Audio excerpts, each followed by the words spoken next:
Continuamos con esta segunda parte o con esta serie de ¿Quién es tu uno? Y hoy es la parte número 2.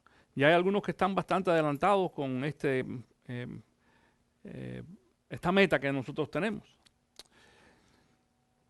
Te invito que en esta ocasión busques ahí en tu Biblia Romanos capítulo 1, donde va a estar basado el texto de este día.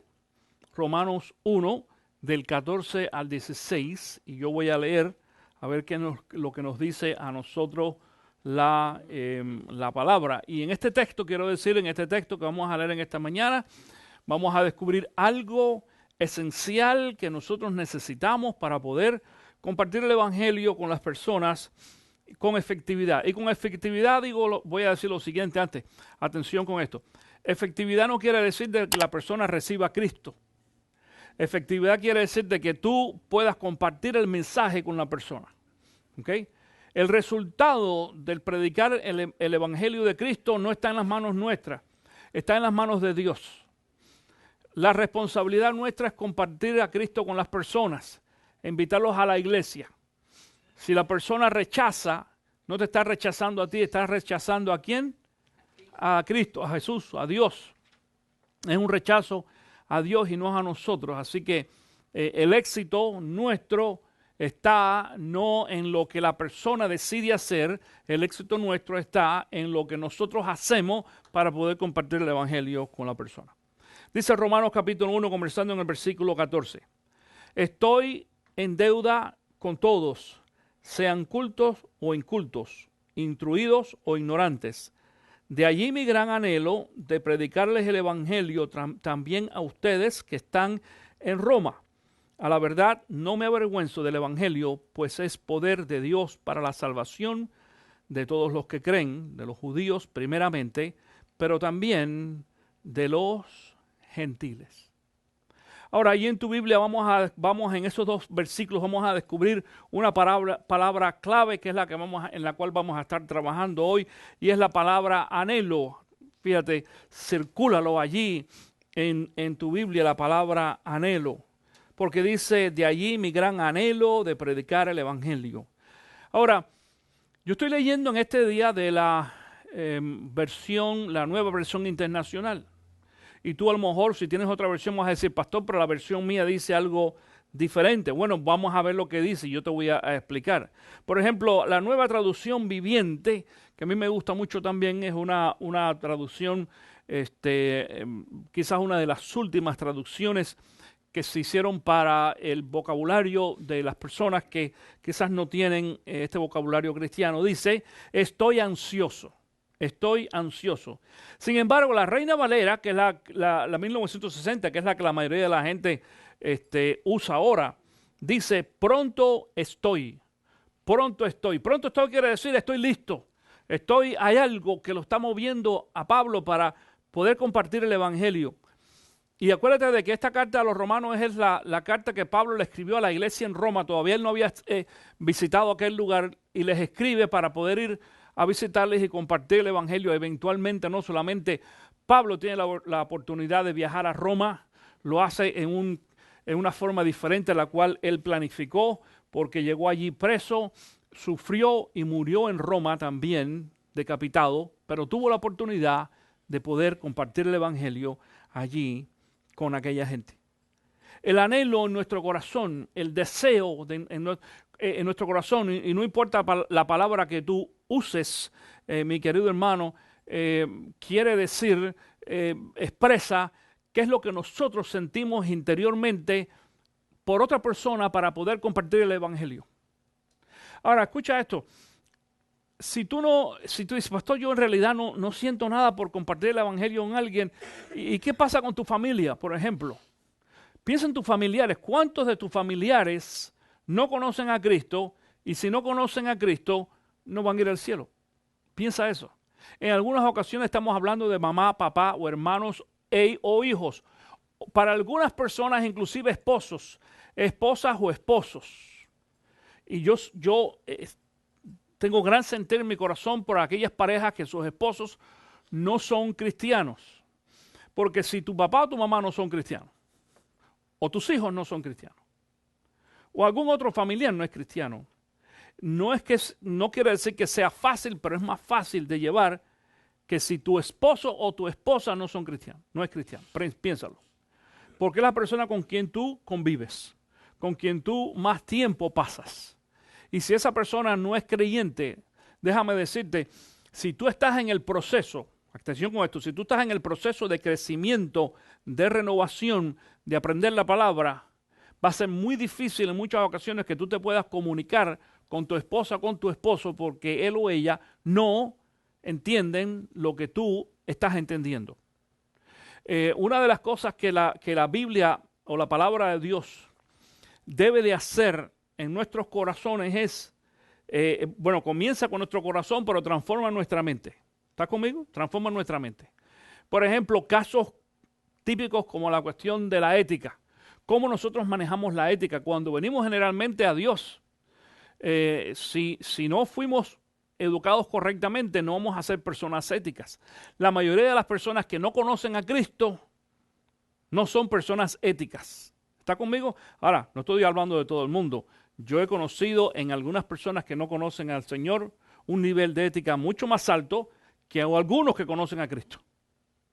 Y es penoso decirlo, lo digo con pena. Hay algunas personas que no conocen a Cristo que son más respetables que algunos que son cristianos. Pero se supone que cuando yo vengo al conocimiento de Cristo Jesús y empiezo a leer la palabra y ver lo que el Señor tiene para mí en la palabra, entonces empiezo a entender de que hay algunas cosas que son claras. Cuando, por ejemplo, el Señor dice, no robarás. Eso es una cuestión de ética. Desde el principio. Es parte ahí de los 10 mandamientos. ¿Te acuerdas de eso? No robarás. Pero también entonces está mencionado en el Nuevo Testamento en varias formas. No robarás. Y la gente piensa simplemente que robar es ir a la tienda o llevarme algo que no es mío. Y nos damos cuenta de que la implicación es mucho más amplia que eso. Ahora digo esto, mi querido hermano, en esta mañana porque eso es lo práctico para ti y para mí como creyente. Pero ¿cómo entonces vamos ahora a compartir esto con las personas que no conocen al Señor? Otra vez, el anhelo es aquello que hace explotar en nosotros. El deseo de poder compartir con otras personas el Evangelio. El deseo de que otros conozcan a Cristo Jesús. El deseo de que otras personas puedan descubrir la libertad. Libertad de las ataduras de las cuales nosotros en alguna ocasión estábamos también. Y la pregunta en esta mañana es, ¿qué pudiera producir el anhelo en mi corazón? ¿Okay? Es decir, escucha, no, déjame explicar esta pregunta otra vez. Cuando dije, ¿qué produce? No que puede producir el anhelo.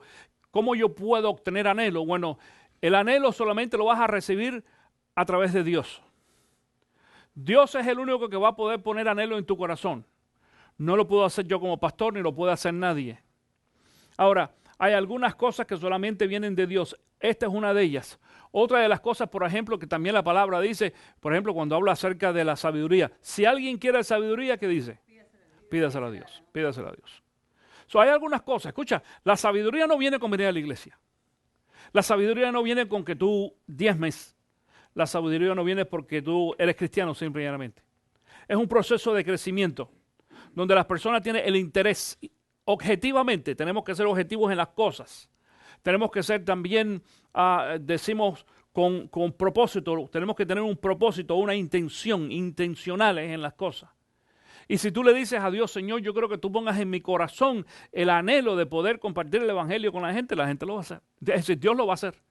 Dios va a poner en ti el anhelo y el deseo de poder compartir el evangelio. Si tú no lo has hecho jamás en la vida, si tú no has experimentado eso de sentarte con alguien y compartir el evangelio, que esa persona reciba a Cristo Jesús, tú no sabes lo que tú te estás perdiendo. Escúchame, tú no sabes lo que tú te estás perdiendo. Es un sentir increíble. Pero después que tú tienes ese anhelo, después que tú en tu corazón recibes el deseo y el anhelo de poder compartir el evangelio con Cristo, es que viene ahora esta pregunta: ¿qué produce el anhelo de predicar el evangelio?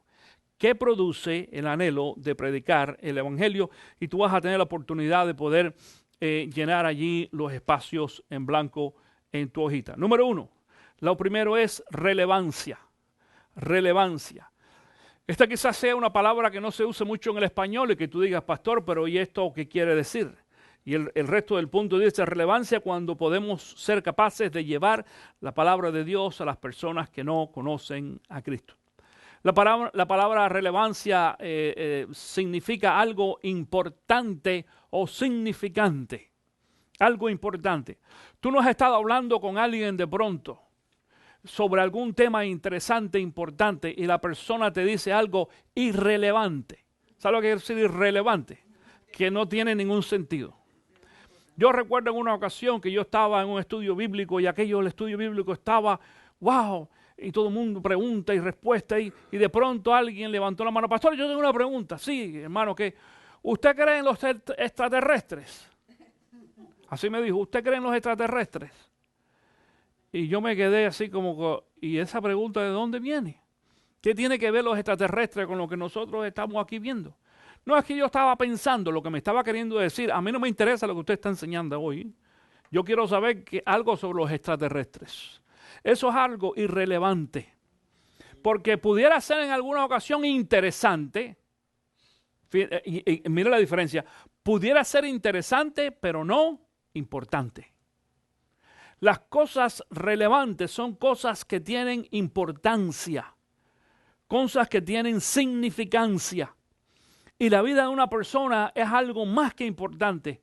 Y el hecho de que la persona saber, o que por lo menos dejarle saber a la persona qué va a suceder con el futuro de ellos es más que importante. Mi pregunta en esta mañana, ¿tú le has preguntado a alguien en alguna ocasión qué va a pasar con tu vida el día que tú no estés aquí? ¿Qué va a pasar con tu vida? Esa es la gran pregunta en el evangelismo. Si tú murieras hoy, ¿a dónde irías? Pregúntale a alguien eso. Solamente esa pregunta. Oye, yo te pudiera hacer una pregunta, sí. Si tú morirías hoy, si tú mueres hoy, ¿a dónde irías? Y a ver qué la persona te dice. Y tú vas a tener, déjame decirte, tú no sabes la puerta que se te abre delante de ti cuando tú le dices eso a alguna persona. Si la persona te dice al cielo y tú le preguntas por qué al cielo, y te dice, porque yo he creído en Cristo Jesús como su Salvador, se acabó ahí tu trabajo, mi querido hermano. Y has tenido un éxito espectacular, porque descubriste a un creyente. Pero si la persona aún te dice, bueno, me voy al cielo, y tú le dices, ¿por qué? Y te empieza a decir, porque soy bueno, porque Dios, porque diezmo, porque voy a la iglesia, porque quién sabe qué. Déjame decirte, la puerta se te abre todavía mucho más. Yo no sé si tú te ha pasado como a mí, cuando yo era niño, yo iba, me acuerdo ahí al barbero, al peluquero. Y entonces yo me sentaba y una de las cosas que a mí más me gustaba ir allí era para ver la imagen triple tridimensional. Dice, ¿qué es eso? Bueno, yo no sé si has visto, si te ha pasado a ti, yo tenía un espejo, aquella barbería tenía un espejo muy grande aquí al frente de mí, pero tenía otro espejo atrás también del mismo tamaño de la pared. Y cuando yo miraba, todo lo que tú veías era como si fuera un túnel, porque eventualmente la imagen se convierte en un túnel que se va repitiendo y repitiendo. Y yo me veía aquí y allá y allá y allá y más allá. Bueno, no tiene fin en realidad. Y si me miraba para el otro lado pasaba exactamente lo mismo. Y eso es lo que sucede, mi querido hermano, esa imagen es la que sucede cuando una persona a ti te dice, bueno, te puede decir dos cosas, o me voy al cielo porque soy bueno, o te puede decir, yo no sé dónde me voy a ir. De la misma forma, no solamente se te abre una puerta, se te abren muchas puertas delante de ti. Empiezas a ver esa imagen de la cual yo digo en esta mañana, que pudiéramos entonces sentarnos a compartir el mensaje con la persona. Romanos capítulo 10 dice, comenzando en el versículo 12, no hay diferencia entre judío o gentil, pues el mismo Señor es Señor de todos y bendice abundantemente, dice, a cuantos lo invocan, porque todo el que invoque el nombre del Señor será salvo. Ahora bien, ¿cómo invocarán a aquel en quien no han creído? ¿Y cómo creerán en aquel de quien no han oído? ¿Y cómo oirán si no hay quien les predique? ¿Y quién predicará sin ser enviado? Así está escrito, qué hermoso es recibir el mensajero que trae buenas nuevas. Que, para aquellos de ustedes que han tenido la oportunidad, William que está envuelto ahora con estos sus amigos allí también. Y déjeme decir una cosa, quiero decir algo esta mañana. William tiene una tarea tremenda con uno de sus amistades, que ya vino aquí a la iglesia. 2 veces ha venido. Que uno de ellos es testigo de Jehová. Testigo de Jehová. Déjeme decirles, eso es un reto tremendísimo. 4 horas de discusión teológica. 4 horas. 4 horas dice que dedicó tiempo ahí William hablando con el hombre y ha venido 2 veces. Y vamos a visitarlo de todas maneras para seguir trabajando con él. Yo los voy a apoyar. Yo no voy a apoyar nada que ustedes no hagan, pero si ustedes hacen algo a favor de alguien, yo los voy a apoyar y yo voy a estar con ustedes. Hace un tiempo atrás, mi Tony me invitaron allí a un barbecue hace algunos años atrás, en una finca. Y había una señora allí, Anita, y nos sentamos en una mesa ahí abajo de un árbol a conversar. Y esta señora, pues, empezó a hacer preguntas y demás. Y yo le dije, ¿tú conoces a Cristo? ¿Qué tú conoces? Y empezó a decirme más o menos lo conocía. Pero tú has recibido a Cristo en tu corazón en algún día, en alguna ocasión. ¿Tú le has entregado tu vida a Cristo o no? Y yo le di brevemente allí el mensaje de salvación, los 5 puntos, compartí con ella. Y le dije, ¿tú quisieras recibir a Cristo en tu corazón? Me dijo que sí. Y ahí delante de todo el mundo oramos. Y quizás alguna gente, porque aquí era una fiesta, yo creo que te entiendes, era una fiesta. Y asaron un puerco asado ese día, y mucha comida, y mucha cerveza. Había mucha gente que estaba tomando cerveza, o ron, o lo que sea. ¿Y eso qué tiene que ver? El evangelio se puede presentar en cualquier lugar. A mí me invitaron, yo fui, comimos, y se le presentó el evangelio a esa señora, y ella recibió a Cristo ese día. ¿Estás conmigo? La oportunidad siempre hay una oportunidad para que tú lo que hagas pueda tener relevancia. Número 2, en esta mañana, el segundo punto es trascendencia. Trascendencia, otra palabra que a lo mejor tú dices, pastor, ¿eso qué quiere decir? Trascendencia cuando somos capaces de ir más allá de nuestras propias vidas y circunstancias para cumplir la gran comisión. La palabra trascendencia significa un límite, pasar un límite, ya sea físico o simbólico. Eso es una trascendencia. Cuando tú te pones una meta y esa meta la superas, has hecho algo trascendencial. Es decir, algo que tiene no solamente, fíjate, importancia, sino, es decir, relevancia, sino ahora también trascendencia. Trascendencia. No es una palabra usual entre nosotros, ¿verdad? ¿Quiénes de ustedes usan mucho esas palabras? En el vocabulario común no es común usarla, pero por eso las usamos en este día. Mateo capítulo 28 dice, comenzando en el versículo 18, Jesús se acercó entonces a ellos y les dijo, se me ha dado toda autoridad en el cielo y en la tierra, por tanto vayan y hagan discípulos de todas las naciones, bautizándolos en el nombre del Padre y del Hijo y del Espíritu Santo, enseñándoles a obedecer todo lo que les he mandado a ustedes, y les aseguro que estaré con ustedes siempre hasta el fin del mundo. Jesús dijo, vayan. Y cuando decimos vaya, quiere decir que tenemos que hacer algo trascendencial. Es decir, cuando es algo trascendencial, mi querido hermano, tiene que superar algo, pasar algo. Por eso es que la palabra dice, cuando Jesús habla de que sean testigos, dice, primero ¿en dónde? Dice en Jerusalén. Eso es la ciudad. Después ¿en dónde?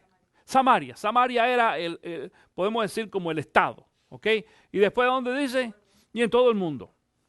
Para nosotros sería Ocala, la Florida, los Estados Unidos y todo el mundo. Esta mañana hablamos, Luis y yo, de lo que significa ir y ser testigos. Y para algunas personas hablábamos de alguien que va a hacer un programa, un viaje misionero, y que yo no comparto los conceptos de algunos viajes misioneros. Porque el viaje misionero lo tenemos que hacer otra vez. El modelo nuestro es la palabra de Dios. La palabra de Dios es el modelo para todo. Vamos a ver qué tipo de viaje misionero hacía Pablo. Pablo no iba a pasear. Pablo no iba a ver a los hermanos y a comer ni nada por el estilo. Cuando Pablo hacía un viaje misionero era ir con un propósito específico. ¿Cuál era? Número 1, compartir la palabra y establecer nuevas iglesias. Después, en el resto de los viajes misioneros, en el segundo viaje misionero, en el tercero, también establecieron iglesias, pero entonces combinaron la obra o el trabajo de establecer iglesias, más también visitar a los pastores y a las iglesias que ellos habían ya establecido. Curioso, las iglesias fuertes que Pablo estableció se quedó allí por un tiempo. Y después entonces vamos a ver cómo Pablo también enseña a la iglesia a poder sostener, a la iglesia local acá en este caso en Jerusalén o en el lugar donde él estaba, a poder sostener alguna o ayudar a algunas de esas iglesias que estaban comenzando. Pero el concepto misionero de muchos pastores ahora es ir a pasear 5 días, 1 semana, 10 días a algún lugar, predicar en una iglesia, pam, tirar una fotografía y vámonos para la casa y hicimos viaje misionero. Eso no es viaje misionero, eso es viaje de paseo. Aquí un paseo para justificar que te paga a ti ¿cómo se llama? El viaje, desgraciadamente. Pero eso es lo más común en esta ocasión. Nosotros necesitamos hacer cosas trascendenciales, cosas que superen las metas, las expectativas también, para poder nosotros ir mucho más allá. Y el número 3 y último en esta mañana es determinación. Determinación para cumplir con el mandato que el Señor me ha encomendado. La palabra determinación, la raíz de esa palabra originalmente, mi querido hermano, tiene que ver con algo que en muchas ocasiones nosotros necesitamos, y es la palabra, ¿sabes cuál? Valentía. La palabra valentía es determinación. Eso es lo que quiere decir. Valentía para hacer las cosas. Valentía o determinación para ir y hablarle a alguien de Cristo Jesús. ¿A cuántas personas tú no has tenido al lado que le puedes compartir el evangelio y no lo haces? En una ocasión dice que salió un joven del seminario y él se graduó, quería ser pastor y demás, y se montó en el autobús de la Grand House, de allí del seminario al pueblo. Y él iba orando, decía, Señor, yo quiero que tú me des una señal y me digas a quién debo compartir el evangelio, con alguien. Y dice que se sentó un hombre a su lado. Y él seguía orando. Y Señor, yo quiero que tú me des una señal. ¿A quién debo hablarle de Cristo? Y dice que ese hombre de pronto, él escuchó que el hombre empezó a llorar. Y él seguía orando, Señor. Y el hombre llorando, estaba sollozando porque tenía algún tipo de problema y demás. Y él seguía orando para que Dios le diera una señal a quién. Y dice que de pronto aquel hombre, le dice a él, yo tengo un problema. ¿Y qué problema? Y le contó, dice, usted tiene algo que me pueda decir, que me anime a mí. Y este joven dice, déjame orar primero. Otra vez. Aquel hombre se bajó del autobús y este joven, supuestamente recién graduado del seminario, no fue capaz de predicarle el evangelio. Y tú vas a decir, ay, pero ¿cómo es posible? Pero si tú y yo hacemos lo mismo todos los días, mi querido hermano, ¿cuánta gente no viene a nuestro lado y comparte con nosotros? Y nosotros no somos capaces de decirle absolutamente nada. Allí donde yo trabajo también tengo la oportunidad, y gracias al Señor, esta es una empresa cristiana, desde su jefe hasta la filosofía de la empresa y demás. Y una de las cosas que estamos haciendo en el grupo administrativo de la empresa es poder influir sobre los empleados que hay allí en la compañía para que ellos también conozcan a Cristo. Hay un joven que es hispano, al cual yo me acerqué hace unos días y le di una tarjeta. Al principio le di una tarjeta, hace ya, no sé, un par de meses o algo así, una tarjeta le di de la iglesia y lo invité. No me dijo nada. Y el otro día estaba yo inspeccionando una de los trabajos que se hicieron allí y él se acercó a conversar conmigo. Y nos vemos todos los días y tenemos buena relación. Y le dije entonces, oye, te invité a la iglesia, que te di la tarjetita y no te he visto. Y él me dijo a mí, iglesia, yo no quiero saber más nada de iglesia. Y me puso entonces todas las excusas habidas y por haber, según él había ido a todas las iglesias, incluyendo los testigos de Jehová. Digo, ahí fue donde te echaron a perder, me parece. Ahí fue donde te echaron a perder. Digo, pero de todas maneras, yo te quiero invitar a la iglesia. Y me dijo él, no estoy interesado en ninguna iglesia. Y cogió y así en la conversación y se despidió, se dio la vuelta y se fue. Y yo sentí en mi corazón que el Señor me dijo, déjalo tranquilo, él no está listo todavía. Ese no está listo. pero por lo menos tuve la determinación de enfrentarlo y decirle, hey, ¿qué está pasando? Ahora voy a tener, a mí no me cuesta mucho trabajo. Este no es un problema. Yo no tengo mucho problema con la cuestión de poder compartir el evangelio con alguien. Es decir, la determinación está. Pero en muchas ocasiones yo sé que quizás nos sentimos intimidados para poder compartir el evangelio con alguien. Dice Hechos capítulo 20, y esto lo dice Pablo. Mira esto, mi querido hermano. Esta es la última vez que Pablo, ya él venía de su tercer viaje misionero, venía de regreso a Jerusalén, y en Jerusalén lo iban a apresar, ya él lo sabía, se lo habían dicho, y de ahí entonces se va a Roma preso por el evangelio, y en esta ocasión dice de que cuando llega ahí a Éfeso, él le dice a Timoteo que reúna a los líderes, y esa es la gran despedida. Si tú puedes después, bueno, si puedes no, tú puedes y tienes el tiempo, lee en tu casa Hechos capítulo 20 para que tú veas, porque es un capítulo emocionante, donde dice inclusive de que Pablo se despide de los hermanos allí, y dice, y se le tiraban al cuello y lo besaban, porque era la última vez que lo iban a ver. Pero mira lo que dice Pablo, Hechos capítulo 20, comenzando en el versículo 22, dice, y ahora tengan en cuenta que voy a Jerusalén obligado por el Espíritu sin saber lo que allí me espera. Lo único que sé es que en todas las ciudades, lo único que sé es que en todas las ciudades el Espíritu Santo me asegura que me esperan prisiones y sufrimientos.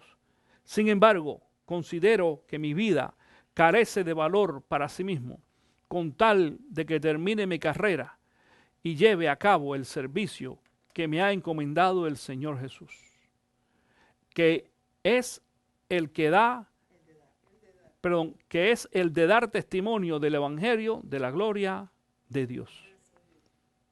La Nueva Traducción Viviente dice,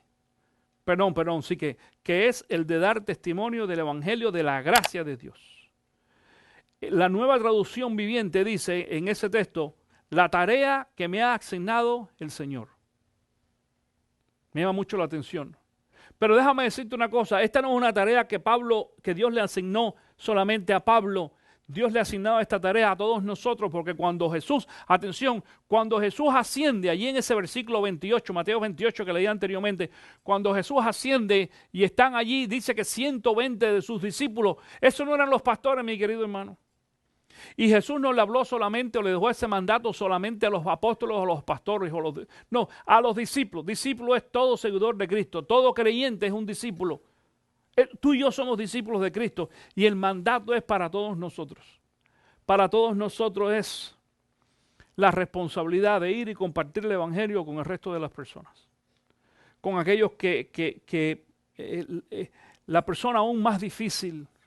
Pero nosotros tenemos muchos casos de personas fáciles. Y déjame decirte una cosa, el Espíritu Santo ha estado trabajando en el corazón de mucha gente. Cuando tú oras al Señor, le dices, Señor, yo quiero que tú me lleves allí a la persona que tú has estado trabajando. Dios no trabaja en todo el mundo, quiero que sepas esto.